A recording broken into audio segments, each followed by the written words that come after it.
C'est l'heure des informations sur Speedline TV. Mesdames et messieurs, bonsoir et bienvenue dans ce journal. La traditionnelle rencontre des membres du gouvernement s'est tenue hier. Au menu, plusieurs décisions importantes, l'actualisation des études en vue de la construction de la passerelle de Tchonvi dans la commune de Saint-Mekpochi. Le gouvernement prévoit également d'organiser des sessions de perfectionnement au profit des artisans béninois. Le processus pour les législatives de janvier 2026 entre dans sa phase décisive. 6 partis politiques ont pu finaliser et déposer le dossier dans le délai imparti au terme d'une ultime journée marquée par une forte mobilisation et un suspense qui a duré jusqu'à la clôture. À suivre dans cette édition les déclarations de quelques partis politiques. À la page inter au Sénégal, après plusieurs jours de spéculation autour de malaise au sommet de l'exécutif, le président Bassirou Diomaye Faye et son premier ministre Ousmane Sonko affichent un retour à la normalisation. La reprise des activités du chef du gouvernement semble mettre fin aux rumeurs de tension.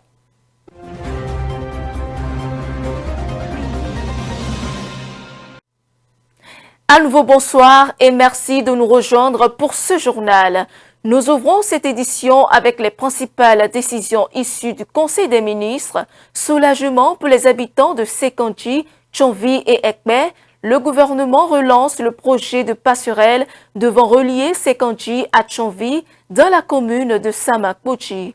Le Conseil a en effet autorisé la mise à jour des études techniques environnementales, sociales et sécurité nécessaires à sa réalisation.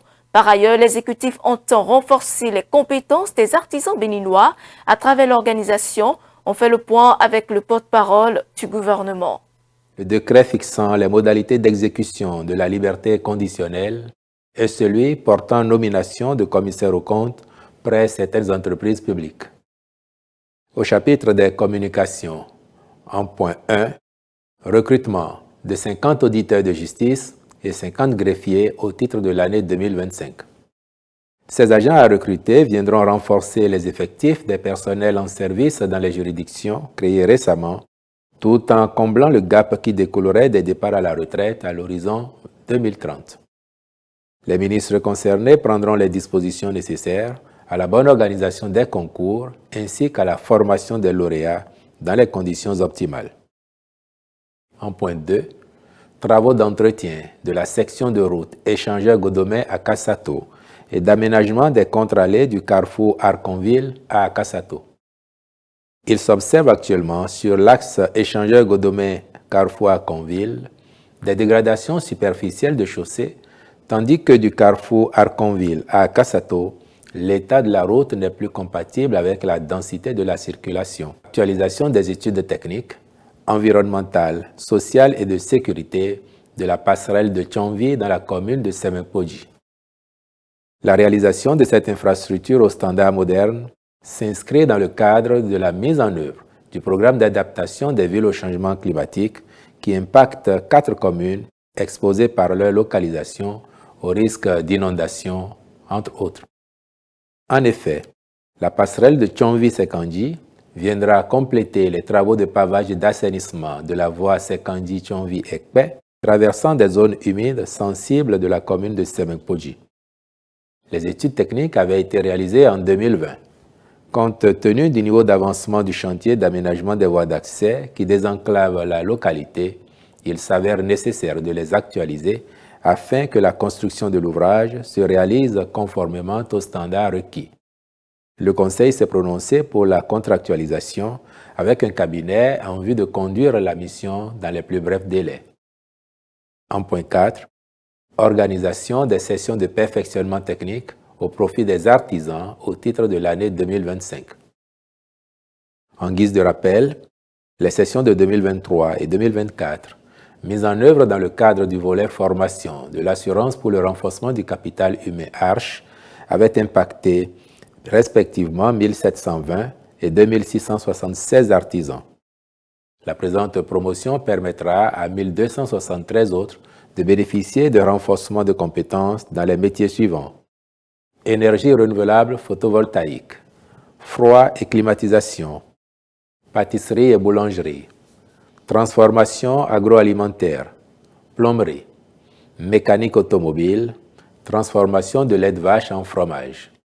Pour ce faire, le Conseil a marqué son accord en vue de la contractualisation avec divers centres de formation remplissant les conditions fixées, à charge pour le ministre des Affaires sociales et de la microfinance de veiller au respect de leur cahier des charges. En point 5, approbation de la politique nationale de protection de l'enfant 2026-2035 et sa stratégie 2026-2030. Depuis l'adoption de la première génération de ce document stratégique, de nouvelles problématiques sont apparues ou se sont amplifiées.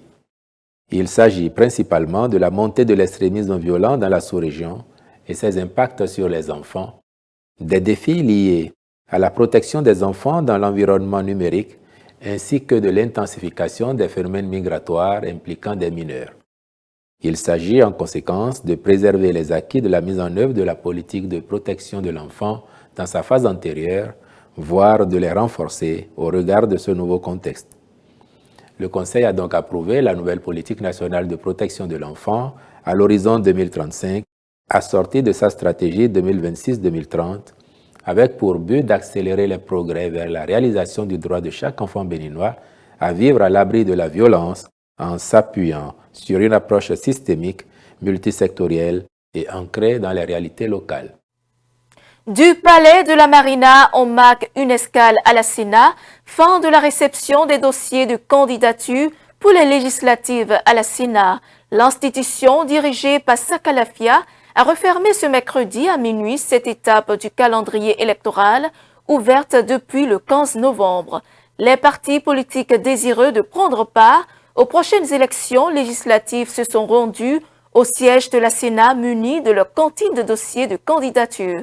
Nous vous proposons maintenant de suivre les déclarations de certains partis à l'issue du dépôt de leur candidature. Nous avons reçu notre récépissé provisoire. Voilà, notre récépissé provisoire. Le procès verbal également. Voilà. Qui mentionne bien que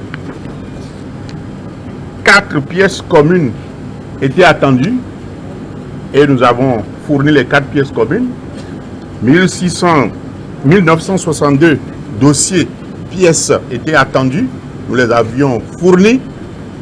Donc notre complétude, la complétude de nos dossiers est à 100%. Au nom du président du parti, je remercie tous les camarades qui nous ont permis, l'équipe technique nous a permis de faire ce travail formidable.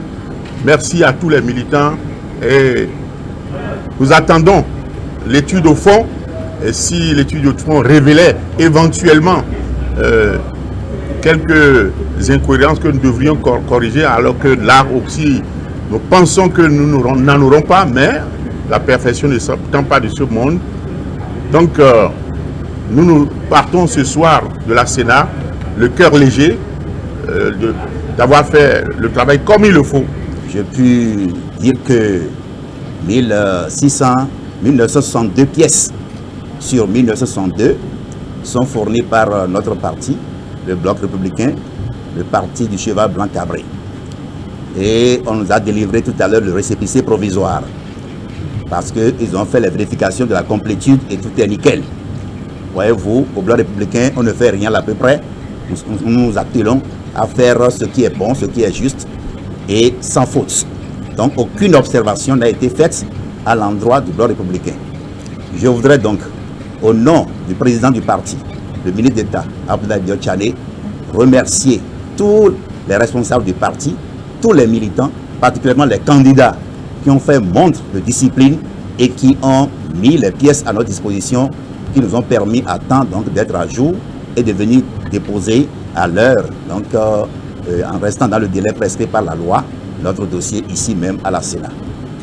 Je voudrais donc les exhorter pour la suite, de rester mobilisés pour les jours à venir, parce que le combat c'est sur le terrain, la victoire sera gagnée donc au fruit de l'effort. Je voudrais compter sur chacun de nous pour que nous puissions, au soir du 11 janvier 2026, applaudir que les fleurs ont tenu donc, la promesse, donc, les fruits plutôt ont tenu la promesse des fleurs.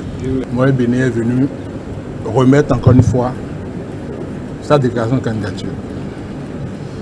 Nous sommes un groupe de jeunes, de femmes, de différents âges, autodéterminés, très résilients, d'accord, qui savent se relever après chaque chute. Nous n'avons pas pu être qualifiés pour les élections communales, mais ça n'a pas fait l'objet d'un découragement à notre niveau. C'est vrai, ça fait mal, mais c'est dans l'espace de quelques secondes. Nous avons repris conscience et nous sommes revenus à la charge. Nous avons fait le maximum. Au niveau de Moyen Bénin, le maximum est fait. Le reste, c'est Dieu qui va en décider. Parce que nous sommes tous des croyants, chacun dans son obédience. Et on sait que, quelle que soit votre initiative dans la vie, si Dieu ne bénit pas, ça ne se réalise pas. Nous ne serons pas au communal parce que Dieu en a décidé comme ça. Si nous serons aux législatives, c'est Dieu qui va en décider, à travers les hommes, bien sûr. Donc nous attendons.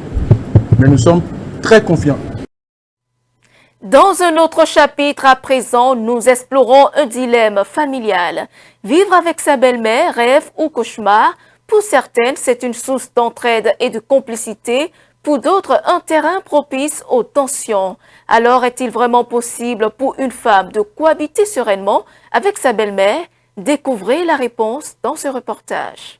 S'entendre avec sa belle famille est pour la femme l'un des plus grands défis de la vie conjugale. Peu sont les couples dans lesquels on note l'absence de ces genres de conflits qui font couler les larmes à plusieurs femmes mariées. Une situation déplorable due pour la plupart du temps au conflit qui oppose la belle-mère à sa belle-fille. Cohabiter avec la génitrice de son ou sa partenaire demeure un principal enjeu majeur. La vie ensemble avec la belle-mère n'a jamais marché. Ça a toujours créé des problèmes au sein du foyer. Lorsque Dieu a créé l'homme, il a dit, à un certain niveau, il a dit, et l'homme quittera son père et sa mère, se joindra à sa femme et les deux deviendront une seule chair. Il a dit, l'homme quittera son père et sa mère. Maintenant, l'homme a quitté son père et sa mère, s'est uni à sa femme. Et si maintenant la belle-mère quitte son mari de l'autre côté et vient se joindre encore à ce couple ici, et le problème est qu'elle finira par toujours remarquer certaines erreurs, certaines fautes de la belle-fille et va toujours chercher à s'immiscer dedans, à lui faire des reproches à gauche et à droite. Alors la belle-fille n'étant pas contente de cela, et ça va toujours créer des problèmes, des dissensions entre elle et son mari. Ça a toujours été comme ça. Et vice-versa. Hein. Vice-versa. Donc, les remarques de la belle-mère à l'endroit de la belle-fille, c'est ça qui crée le problème. Parce que l'autre, la belle-fille, n'aimerait pas toujours se voir reprocher des choses au fur et à mesure par la belle-mère. Donc, toujours, il y aura des disputes entre la femme et son mari à cause de la belle-mère qui est là. Ça a toujours été comme ça. Les faits divers l'ont toujours démontré aussi. Le problème a toujours été identique. Hein? Parce que l'homme aussi n'aimerait pas voir une belle-mère qui est toujours assise là, et qui lui fait des remontrances, des observations toujours sur ses comportements envers sa fille. Le problème est toujours identique. Hein? Oui, ça peut créer, même si c'est côté de l'homme, ça peut créer, envoyer rapidement au divorce même. Hein? Et puis, en interactualité, au Sénégal, le ton a baissé entre le camp Faye et le camp Sonko qui s'étaient engagés dans une guerre ouverte. La pomme de discorde tourne autour de la coalition Diomaye Faye, Diomaye président, une guerre de leadership selon certains observateurs. Mais ces dernières heures, des signes d'apaisement sont apparus dans les deux camps. Le reportage. Au Sénégal, le président Bassirou Diomaye Faye veut mettre fin aux rumeurs de distanciation avec son premier ministre Ousmane Sonko. Lors d'une rencontre au palais présidentiel avec des membres du bureau politique de PASTEF, le parti au pouvoir, le chef de l'État a tenu à clarifier la situation. Il a affirmé lors de cette rencontre du 18 novembre qu'il ne ferait jamais de mal à Ousmane Sonko et que ce dernier ne lui ferait jamais de mal non plus. Une manière de faire taire les rumeurs et spéculations sur la relation entre les deux hommes qui circulent ces derniers jours. De son côté, le chef du gouvernement Ousmane Sonko a repris son poste et participé au Conseil des ministres ce mercredi après une absence de quelques jours. Le désaccord entre les deux alliés a été accentué par le remaniement contesté à la tête de la coalition présidentielle. Le président Diomaye Faye a désigné Aminata Touré pour diriger cette coalition, tandis que le Premier ministre défendait le profil d'Aïda Mbodj. Le dimanche 23 novembre 2025, les Bissau-Guinéens seront aux urnes pour élire le député et le président. Un double scrutin auquel le chef de l'État sortant, Umaro Sissoko Embalo, est candidat à sa propre succession. L'ex-officier général sera face à une dizaine de candidats, dont l'indépendant Fernando Diaz. Suivant. Le président sortant bissau-guinéen en lice pour un second mandat. Pour le scrutin de ce dimanche, Umaro Sissoko Embalo part grand favori.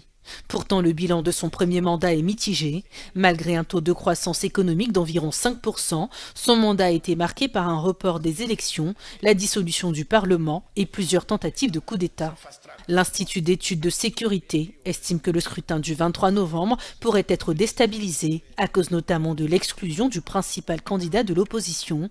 Domingo Chimoes Pereira et son parti historique, le PAIGC, ont été exclus de la course, officiellement en raison d'un dépôt tardif de leur candidature.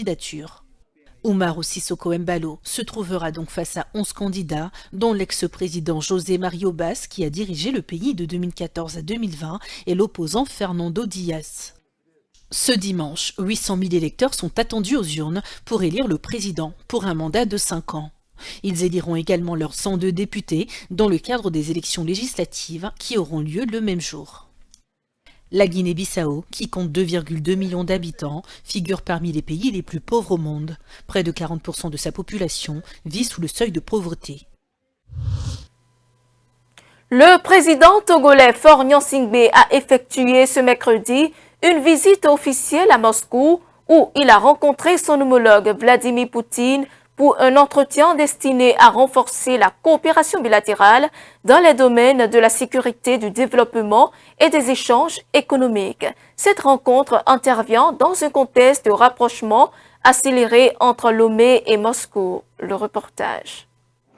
Le président du Togo a été reçu mercredi par son homologue russe au Kremlin. Faure Gnassingbé et Vladimir Poutine ont échangé principalement sur le sujet des relations entre la Russie et ce petit pays producteur de phosphate situé sur la côte ouest africaine, mais également sur les questions de paix et de sécurité régionale. L'année prochaine, nous ouvrirons des ambassades dans les deux pays. Malgré l'absence d'ambassade, notre activité commerciale et économique se développe à un rythme généralement bon. Bien que le volume soit encore modeste pour nos pays, la tendance est positive. J'espère vraiment qu'après l'ouverture des ambassades et le début des travaux de la commission intergouvernementale, nous pourrons faire tout notre possible non seulement pour maintenir ce processus, mais aussi l'accélérer.